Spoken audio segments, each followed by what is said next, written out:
Scape Public Art in Christchurch opens later this week with 7 new site-specific works alongside 2 projects driven by the public.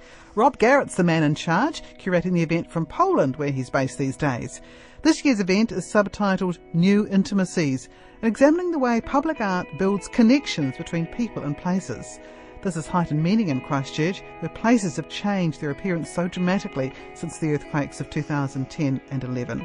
So how have this year's artists responded to the New Intimacies theme? Rob Garrett joins me now from Christchurch. How have they responded, Rob?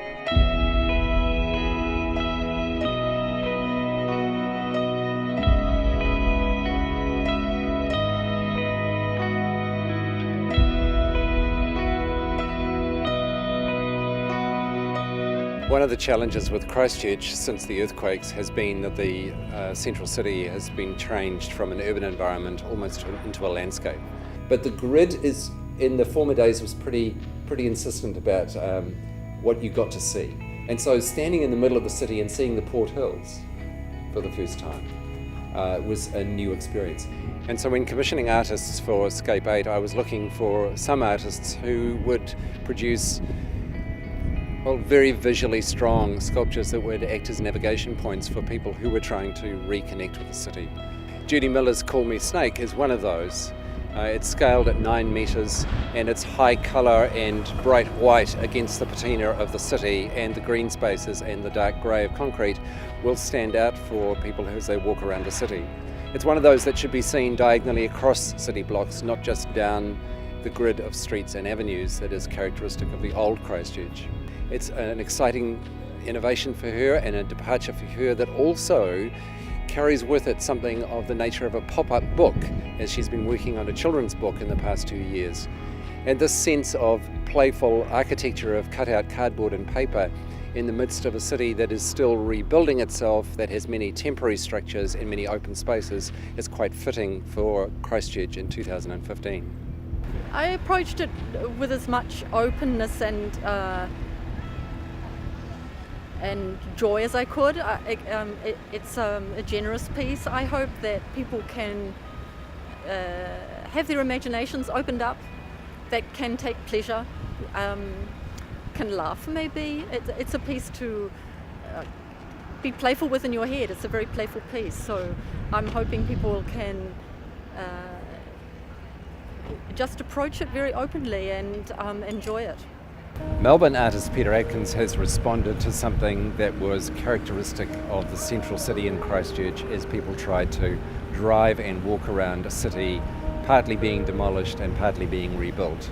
Everywhere he turned when he was doing his research visit, there were road redirection signs. Under construction, Chaos and Order by Melbourne-based artist Peter Atkins is a direct response to the circumstances of trying to navigate around the city of Christchurch. Post-quake, with so many vacant spaces, building sites being demolished, new buildings going up, roading and infrastructure being repaired or replaced, there were road direction signs every turn you took. What Peter has done is taken the form of these road direction signs, their abstract composition, stripped out the arrows and the text and the labels, and created an abstract composition, one side representing order, a formal geometric abstract design, and the other representing chaos, a more random arrangement. I've really gone out of my way to make sure that the work was made by the road company that normally makes these signs. The lighting was done by the people that do the lighting for road signs, so it was all done in-house with workers that may not normally have had access to contemporary art. And so by doing that, I'm hoping that these people claim ownership of the work. And talking with them today and yesterday, they're just so excited to be working on this project. They're stepping outside of what they would normally do. Although the work exists within that vernacular of what they do every day, it's something that's taken outside of that slightly, and it's given them the opportunity to work on something quite special. And they've really gone out of their way to make sure the work is exactly to my specifications, and I couldn't really thank them enough. I mean, essentially it is a road sign that you would see anywhere on the side of a highway. It's just been altered in a way that opens it up for reinterpretation.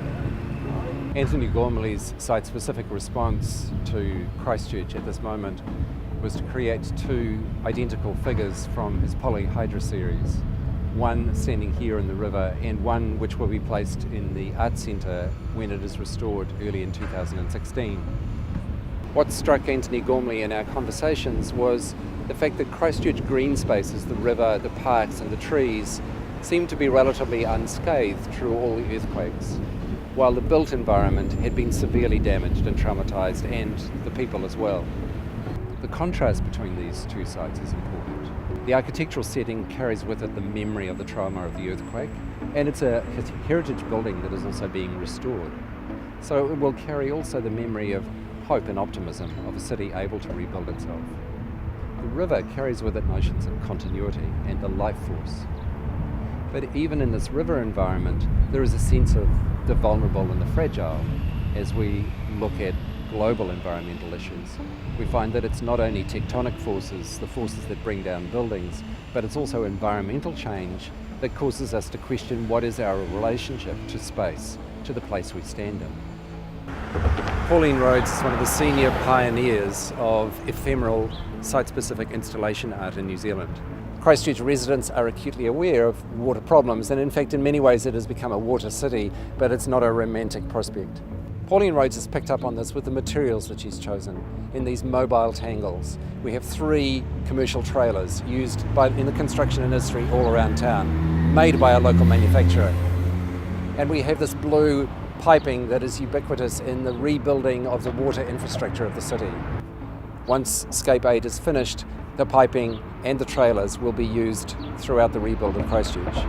Nathan Poio is a Christchurch artist whose whakapapa or ancestry is local to this area. And he brings a very special voice to Scape 8. This project by Nathan Poio represents an historic image of the meeting of an early Governor General of New Zealand in 1905 with the elders of a local marae.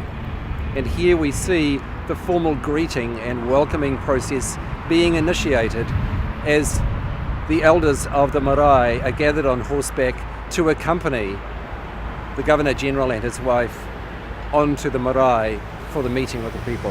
Every culture and every community struggles with a kind of forgetting, a kind of accidental amnesia. The stories of people and relationships that hold a community together are also a part of their legacy for the future, but so often these stories are lost. Christchurch has lost many of these things all at once.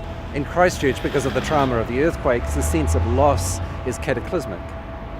In most societies, it is slow and gradual, even imperceptible. A feature of every community is the way people look out for each other and offer a helping hand when it's needed. And Christchurch is no exception. In fact, in the intense period of trauma around the earthquakes and immediately following, there were huge armies of volunteers that came into the city and into neighbourhoods and communities and cleaned things up and helped people out. But in the years since, this has continued on a very, very small scale, one-on-one basis. And in Scape 8, we wanted to honour and celebrate the effort of locals in helping each other. Hannah Kidd, who lives in Methven, just 2 hours drive from Christchurch, is a local, and she's seen this in her own neighbourhood and in Christchurch itself. And she wanted to develop 4 characters that were based on observations that she had made of people around her. They're not exactly portraits, but they are very close observations of the way people have been helping in quite subtle but powerful ways in their communities. What attracted me to Hannah Kidd's practice is a couple of things. One of them is the way that I've seen people interact with her work in the past. There's something immediately accessible about the method that she uses, but also about the familiarity of the characters that she's portraying. And people are drawn to get up and get physical with the works. They will often touch the works to engage with them. And here we've placed the works on plinths that are at seat level, encouraging people to sit down and pause while they're enjoying the works. And we found that already people are climbing on the plinths, being photographed with them. And I think that there's a very, very important function with public art to have the possibility of very physical engagement for its audience. Yeah, what I'm hoping is that when people see them and then maybe read a little bit about them, or they don't even have to do that, maybe read the titles, think oh yeah, that's like my next door neighbour, you know, that's how she behaved, and we used to think she was a real old crabby old tart, but you know, now I actually appreciate that she's twitching the blinds, keeping an eye out on what's going on, and then think, you know, like this chap that's mowing the lawns is like my dad, that he just couldn't stop doing stuff afterwards, because if he stopped and thought about it, then that's when things started to fall to pieces. So yeah, it's about people finding stuff to do and how they cope. My name is Fiona Jack. I'm an artist. I live in Auckland.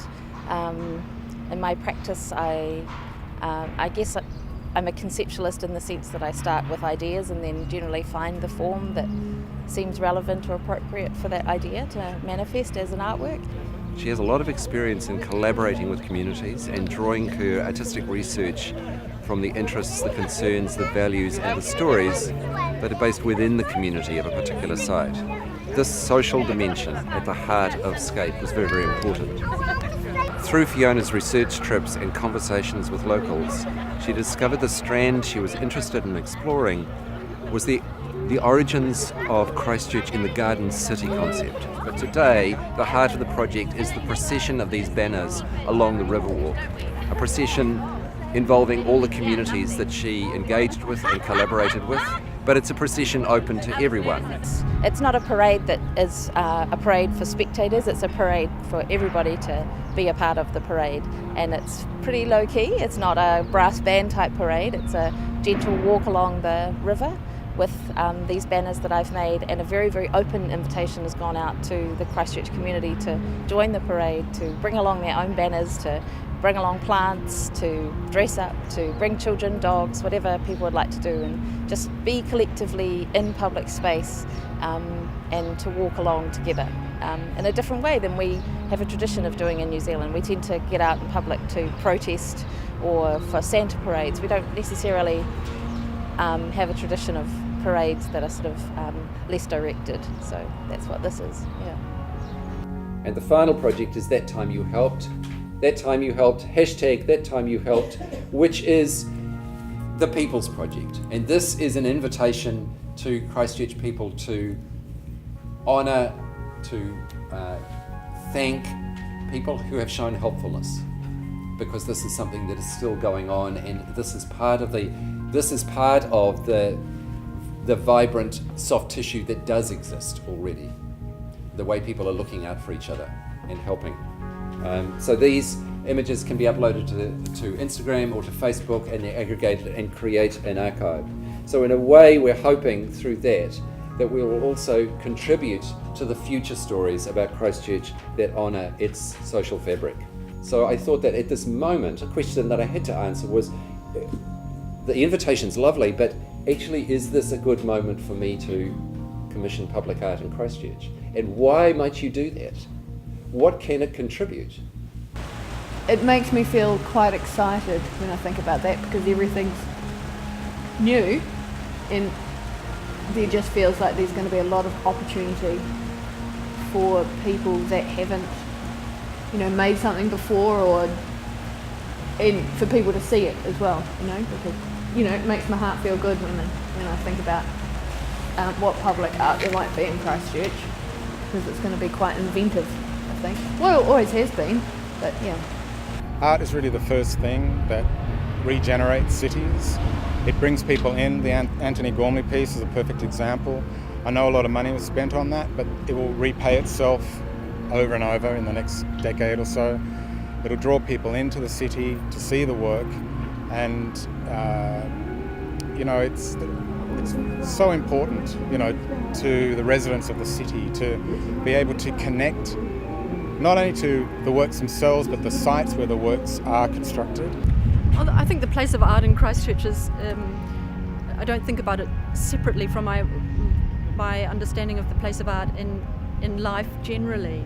And, arts, societies are remembered by their arts for a good reason, that everything else is peripheral somehow. That is the thing that really truly makes us alive.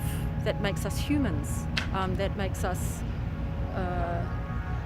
appreciate living. Everything else is about practicality. Art is a useless thing, and it's that very uselessness that is its total importance.